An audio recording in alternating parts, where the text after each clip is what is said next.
சிவபெருமானே திருவடிகள் போற்றி போற்றி. தொண்டலத்தில் அமுது சீவளித்துள்ளீர் ஐயார்களும் திரு அமுது கொண்டு வந்துள்ளோம். திரு அமுது கொள்ள வேண்டும் இல்லைங்கிறாண்டவா கொள்ள வேண்டும். ராமாயணம் மந்தனது கீழும் சித்திரம் கோபுரம் ஆயிரம் செய்து முடிப்பதும் பரவசம் சக்தி முருகன் அடியார்களுக்கு அமுதளிப்பதும் நிகழ்ந்த அமுது கொள்ள வேண்டும்.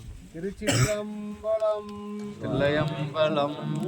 கோன் வெப்பளித்த புகழியர்கோன் கடல் போற்றி ஆளிமிசை கல்மிதப்பில் அடைந்த அடி போற்றி ஆளி திரு நாவலூர் வந்தொண்டர் பதம் போற்றி ஒளிமலி திருவாத ஊரார் திருத்தால் போற்றி போற்றி ஐந்து கரத்தனை யானை முகத்தனை